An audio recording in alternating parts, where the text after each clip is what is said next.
Saudara Ketua DPP PDIP sekaligus Ketua DPR RI Puan Maharani mengunggah momen bersama sejumlah ketua umum partai politik yang tergabung dalam Koalisi Indonesia Maju.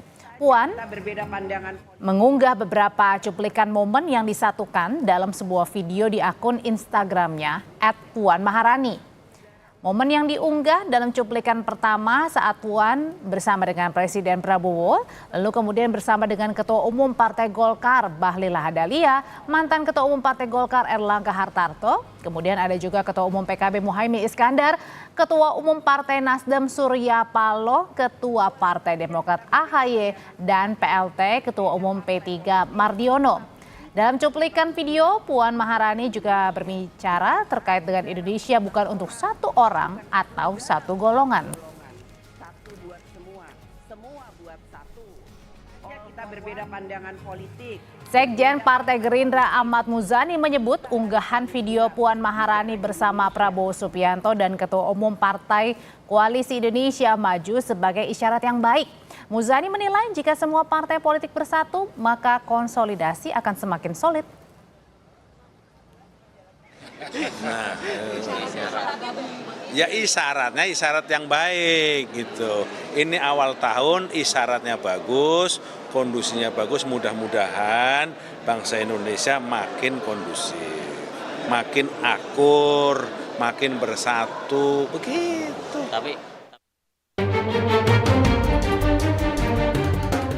Wacana pertemuan Presiden Prabowo Subianto dengan Ketua Umum PDI Perjuangan Megawati Soekarno Putri kembali bergulir. Soal wacana pertemuan ini, Sekjen Gerindra Ahmad Muzani berharap pertemuan keduanya bisa dilakukan bulan ini. Keduanya belum pernah bertemu, tetapi komunikasinya dilakukan dengan berbagai macam cara yang pesan dari kedua beliau itu sampai. Sama kami menyampaikan bahwa masakan Ibu Mega yang paling beliau kenang memang nasi goreng. Ada nasi goreng ikan asin, ada nasi goreng ayam, ada nasi goreng kambing. Tiga-tiganya kata Pak Prabowo enak sekali. Gitu. Pak Sudarto bilang kalau kemungkinan bisa aja bulan ini pertemuan antara Pak Prabowo dengan Mega ini benar nggak Pak, atau ada ancang-ancang seperti itu? Saya berdoa mudah-mudahan bisa bulan ini makin cepat makin bagus. Politisi Partai Demokrasi Indonesia Perjuangan Guntur Romli menceritakan jika selama ini komunikasi politik antara Megawati dan Prabowo berjalan baik. Guntur bilang, Ketua Umum PDIP Megawati kerap mengutus sejumlah kadernya seperti Puan Maharani, Ahmad Basarah, hingga Pramono Anung untuk menyampaikan pesan darinya kepada Prabowo. Belum bertemu secara fisik, secara langsung, namun komunikasi dilakukan saling mengirimkan utusan.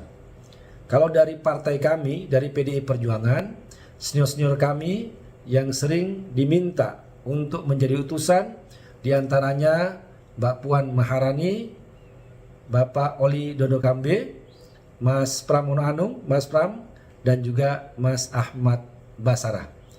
Kalaupun nanti pertemuan itu terjadi, maka agenda-agenda yang akan dibahas adalah agenda kenegaraan dan kebangsaan, bukan terkait dengan deal-deal politik.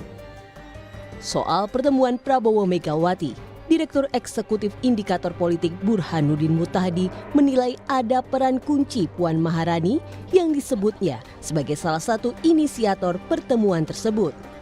Burhan menilai posisi Puan Maharani sebagai Ketua DPR akan sering bersinggungan dengan pemerintah, sehingga akan sulit jika PDI Perjuangan bersikap berseberangan dengan pemerintah. Inisiatif pertemuan tersebut lebih banyak dibawa oleh kubu Mbak Puan, Ketua DPR RI dari PDI Perjuangan, yang kita tahu lebih banyak bersinggungan dengan pemerintah. Jadi kalau misalnya PDI Perjuangan itu terlalu konfrontatif dengan pemerintah, mungkin ada kekhawatiran terutama dari kubu Mbak Puan itu akan mempersulit posisi PDI Perjuangan ke depan. Sinyal makin dekatnya PDIP dengan pemerintahan Presiden Prabowo makin terlihat saat Ketua DPP PDIP Puan Maharani mengunggah momen bersama Prabowo dan semua ketua umum partai anggota Koalisi Indonesia Maju. Dalam unggahan ini, Puan juga menulis soal keutuhan dan persatuan bangsa harus menjadi prioritas. Tim Liputan, Kompas TV. Di tengah rencana pertemuan Presiden Prabowo dengan Ketua Umum PDI Perjuangan Megawati Soekarno Putri, Ketua DPP PDIP Puan Maharani mengunggah momen bersama Prabowo dan Ketua Umum Parpol Koalisi Indonesia Maju. Apakah ini jadi isyarat baik sebelum pertemuan Prabowo dan Mega terjadi? Kita bahas bersama juru bicara PDI Perjuangan Ciko Hakim, politisi Gerindra Hendarsam Marantoko, dan juga Direktur Eksekutif Parameter Politik ada Adi Praitno. Mas Adi, selamat sore. Bang Hendarsam, Mas Ciko? Sore. Ya, Waalaikumsalam. Saya mau ke Mas Adi dulu. Mas Adi, yang dibacanya apa sih dari unggahan Mbak Puan ini bersalaman dengan Pak Prabowo dan sejumlah ketua umum dari Kim? Ya, saya kira cukup sederhana bagaimana kita bisa memaknai unggahan yang disampaikan oleh Puan Maharani ya. Ini sebagai bentuk penebal sebenarnya bahwa PDIP itu sepertinya memang memiliki hubungan politik yang cukup baik ya dengan Prabowo Subianto. Yang kedua, memang ada kecenderungan secara politik bahwa Puan Maharani terutama dan para elit-elit di belakangnya itu ada kecenderungan ingin menjadi bagian dari kekuasaan politik pemerintah. Cuman yang perlu disampaikan itu adalah bagaimana format berkoalisi dengan Prabowo Subianto, karena pada saat yang bersamaan misalnya PDIP itu mengatakan tidak jadi oposisi, siap bekerja sama, tapi tidak ada kadernya yang kemudian menjadi menteri. Inilah yang saya sebutkan soal kerumitan bagaimana membangun kerjasama politik dengan Prabowo, karena ada kecenderungan secara umum biasanya kerjasama itu misalnya dilakukan dengan cara bagaimana ada kader-kader PDIP yang kemudian jadi menteri. Kalaupun toh selama ini kita tahu kerjasamanya sebenarnya sudah mulai terbentuk di DPR ya. Misalnya ketika tidak ada perubahan apapun terkait dengan Undang-Undang MD3, itu menegaskan ada deal politik yang menggaransi bahwa PDIP dengan Gerindra itu baik-baik saja, Pak. Oleh karena itu, unggahan Puan ini sebenarnya sebagai bentuk penegas bahwa PDIP ingin berkoalisi dengan Prabowo. Tinggal menunggu kapan kira-kira secara formal pertemuan Prabowo Subianto dengan Megawati yang sejak lama sudah digadang-gadang. Ini adalah momen formalitas bagaimana kedua tokoh itu yang mewakili ketua umum partai masing-masing adalah sosok yang sebenarnya siap bekerja sama untuk di masa-masa yang akan datang. Saya tanyakan hal ini Mas Adi ke Mas Ciko. Mas Ciko, jadi dengan unggahannya Mbak Puan ini semakin menguatkan sinyal bahwa benar PDIP akan merapat ke pemerintahannya Pak Prabowo. Saya rasa gini, yang pertama ingin saya sampaikan bahwa tidak ada perubahan sikap terkait dengan apa yang menjadi sikap politik dari PDI Perjuangan sejak awal Pak Prabowo dilantik. Yaitu apa? Kami mendukung sepenuhnya pemerintahan ini, namun kami memilih tentu tidak harus berada di dalam kabinet. Tentu kita bicara soal sebuah bangsa, itu seperti ibarat sebuah bangunan, tentunya pilar-pilarnya tidak harus berada di dalam satu sisi saja, bisa berjauhan untuk menyangga pilar itu sehingga bangunan itu menjadi kokoh dan kuat.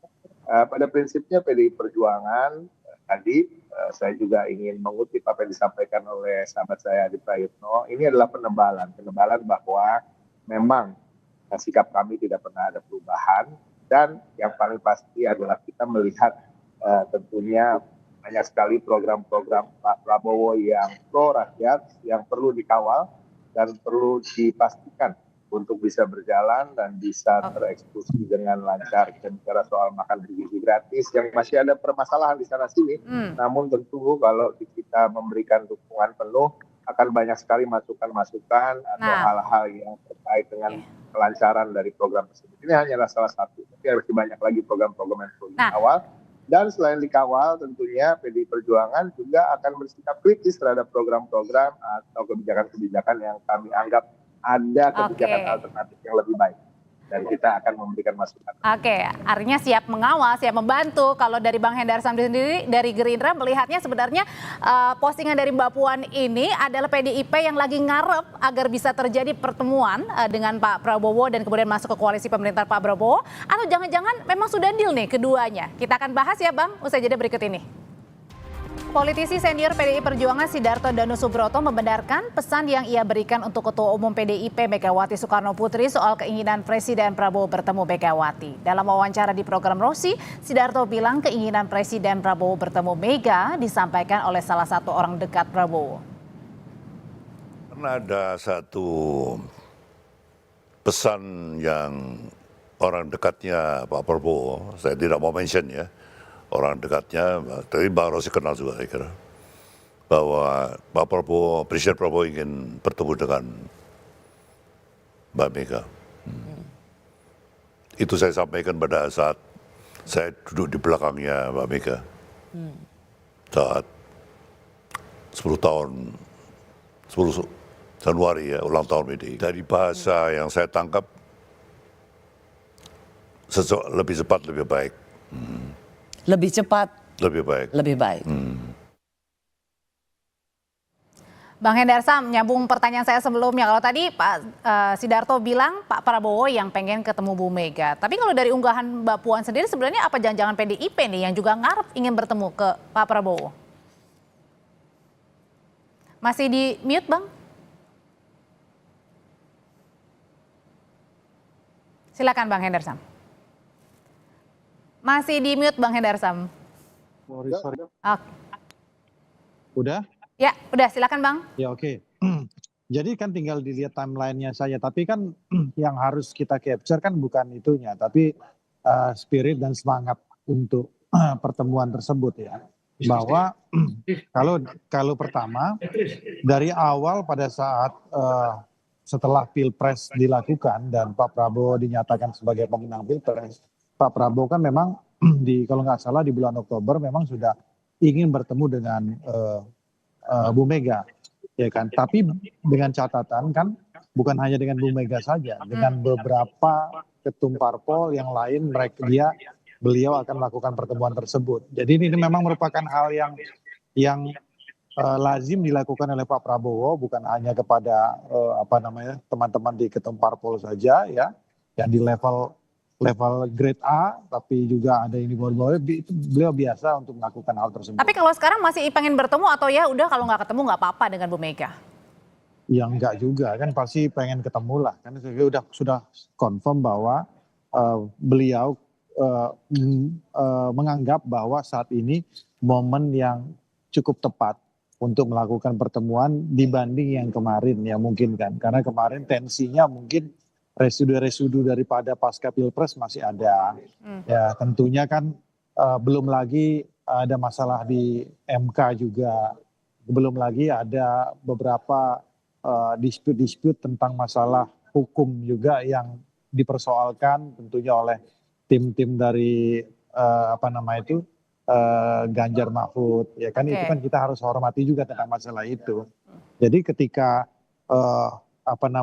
semua hal ini sudah selesai, tensi sudah menurun dan dianggap sudah adem ya kan gitu, maka oleh karena itu waktu yang tepat bagi Pak Prabowo ya, tapi ini dengan catatan ini inisiasi dari senior ya, inisiasi hal tersebut waktu yang tepat dan itu gayung bersambut. Mudah-mudahan setidak-tidaknya kalau yang saya tangkap dari teman-teman di PDIP setidak-tidaknya bisa ada dua opsi ya, ada dua pertemuan ya, opsi pertama pertemuan khusus di luar Kongres atau pada saat Kongres. Dan seperti itu yang saya tangkap.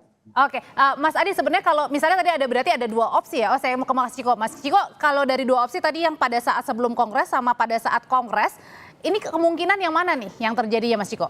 Kemungkinan paling dekat? Bisa yang mana aja, tapi pada prinsipnya gini, kapanpun pertemuan itu akan digelar, itu adalah waktu yang tepat. Jadi ini kebalikannya dari kebiasaan kita selalu berpikir, oh waktu yang tepat adalah sekarang, atau waktu yang tepat adalah besok, atau sebelum Kongres, atau pas. Tapi saya meyakini bahwa kedua tokoh ini akan betul-betul memikirkan, dan begitu juga penggawa-penggawanya, senior-senior kami di kedua belah partai, tentu akan memikirkan waktu yang paling tepat dan insya Allah kapanpun itu akan terjadi, disitulah waktu yang tepat. Dan sesungguhnya kalau kita bicara untuk tidak terburu-buru itu kan juga tepat. Jadi disampaikan oleh abang saya dari Gerindra tadi kan, dikatakan bahwa memang ada proses-proses yang harus dilalui dulu sehingga itu dihormati, sehingga ada penundaan terkait dengan pertemuan itu. Namun sesungguhnya kedua tokoh ini kami meyakini sangat ingin saling bertemu, dan utamanya untuk apa? Untuk menunjukkan kepada bangsa Indonesia yang sekarang sedang tidak terlalu baik-baik saja kalau kita bisa bicara bahwa ada suasana geopolitik, ada ekonomi dunia yang sedang tidak sangat kondusif, dan ini sangat akan bisa memberikan harapan terkait dengan persatuan dan kesatuan para pemimpinnya, khususnya Ibu Mega dan Pak Prabowo, dan kemudian nanti bisa mengangkat bangsa kita untuk keadaan yang lebih baik. Nah, saya ke Mas Adi kalau gitu. Mas Adi, tadi kan Bang Hendarsan bilang ada 2 kemungkinan pada saat sebelum Kongres atau pada saat Kongres nih pertemuannya. Atau jangan-jangan bisa jadi nggak jadi karena gesekan friksi yang di dalam kalau PDIP masuk ini bergesekan, bisa terjadi ada gesekan nih karena di dalam ada Mas Gibran, ada Mas Kaisang Ketua Umum PSI, ada juga kemudian yang pro Jokowi di dalamnya, ada Bang Ara termasuk juga di dalamnya. Ya, sebenarnya secara prinsip bagi PDIP yang penting itu tidak ada masalah apapun dengan Prabowo Subianto. Kalau yang lain itu merasa tidak happy, merasa tidak nyaman, itu monggo. Karena bagi PDIP yang paling dihormati itu hanyalah presiden definitif, bukan yang lain. Itu yang saya kemudian di awal itu sudah disclaimer. Bagaimana model koalisi politik antara Prabowo dengan Megawati, Gerindra dan PDIP, kalau hanya yang diakui itu hanyalah Prabowo.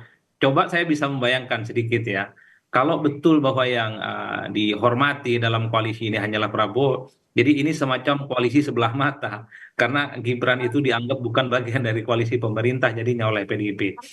Inilah yang saya kira pasti akan menimbulkan sedikit resistensi. Dan karena tadi pada saat di video juga nggak ada salaman dengan Mas Gibran gitu ya? Betul, atau karena ketua bagi PSI. PDIP ya hanya ingin berkoalisi dengan Prabowo sebagai partai pemenang Pilpres. Yang lain-lain itu kan juga dianggap sebagai bagian dari partner koalisi. Tak ada bedanya juga dengan PDIP yang kemudian kalau betul ingin berkoalisi ya. Tapi secara prinsip begini, kalau menurut saya ya, saat ini itu sedang, kalau saya berpikir agak kritis ya, apa urgensinya PDIP itu bertemu dengan Gerindra? Apa pentingnya Megawati itu bertemu dengan Prabowo Subianto? Dulu memang ada keinginan Prabowo ingin merangkul semua kekuatan politik termasuk yang kalah Pilpres tentu untuk mengamankan dukungan politik di parlemen sehingga tidak ada gejolak apapun. Nah, per hari ini hampir 85% dukungan politik sudah di tangan Prabowo Subianto, dan per hari ini tak ada satupun partai politik yang kemudian ingin jadi oposisi. Nah, yang kedua, PDIP sekalipun. Berarti di sini adalah PDIP yang lebih membutuhkan Pak Prabowo. Kalau melihat kecenderungannya seperti itu, kalau dulu memang ada kesan bahwa Prabowo lah yang membutuhkan partai-partai yang kalah di Pilpres. Ini yang disebut dengan politik gotong royong sehingga instabilitas politik itu bisa dihindari. Kalau mau jujur sebenarnya kalau alasan stabilitas politik, dukungan politik di parlemen sebenarnya Prabowo sudah tidak butuh PDIP ya. Cuman memang karena Prabowo ini mazhabnya adalah zero enemy, tidak mau ada sedikit pun yang protes dan kritis, apalagi partai yang sebesar PDIP tentu tidak mungkin ada sedikit ganjalan yang kemudian akan menjadi resisten di kemudian hari. Inilah yang saya sebutkan, tanpa ada pertemuan dua tokoh sekalipun ini ya, saya kira secara dukungan politik sebenarnya Prabowo dan Gibran itu akan aman-aman saja sebenarnya dari segi dukungan politik. Tapi kalau misalnya dalam praktiknya PDIP itu sebenarnya sudah tegak lurus itu dengan Prabowo Subianto. Misalnya tentang kenaikan PPN 12%, paling depan PDIP mendukung soal makan bergizi gratis. Jadi artinya sudah ada kekuatan ya bagi Pak Prabowo. Mengkritik secara brutal. Iya, oke, kalau gitu Bang Hendarsam, sebenarnya kalau misalnya nanti PDIP kemudian jadi masuk ke koalisi pemerintahan, ini gimana di dalamnya nih? Termasuk juga dengan Nasdem yang belakangan masuk, kemudian juga tidak meminta jatah. Kalau misalnya PDIP dapat jatah gimana? Singkat aja Pak. Sebenarnya kan kita nggak bisa berandai-andai, tapi kalau saya yang mengutip apa yang dikatakan oleh beberapa abang-abang saya di PDIP, ya kemungkinan besar PDIP tidak akan masuk ke dalam pemerintahan, kan seperti itu. Jadi itu artinya mendukung tapi tidak menaruh orang ya? Ya sepertinya seperti itu ya, confirm hampir seperti itu. Karena itu satu, yang kedua juga kami melihat kalau apabila semua masuk ke dalam koalisi ini kan menjadi tidak sehat. Ya kami butuh ya kan. Koalisi ini butuh, pemerintahan ini butuh masukan-masukan yang kritis dan konstruktif. Dan PDI salah satu partai yang paling berpengalaman akan hal tersebut, gitu loh. Tapi ya mungkin nanti tinggal artinya akan ada format dan ekosistem baru menyampaikan yang lebih konstruktif, tidak apa ya, dalam definisi yang oposan murni. Ya, karena kita sistem presidensi tidak mengenal oposan, artinya apa yang selalu dikatakan pemerintah itu selalu salah. Tapi karena apa? Karena ada satu benang merah ya antara PDIP dengan Pak Prabowo, yaitu kesamaan ideologi. Dan tentunya ini yang penting sekali, bahwa ini bisa kita lihat di statement Bu Mega di program makan bergizi gratis, beliau tidak menentang tentang masalah tersebut karena itu ideologi dari Bu Mega sendiri juga. Bang Henderson, terima kasih Mas Ciko, terima kasih Mas Adi, terima kasih, selamat sore semuanya.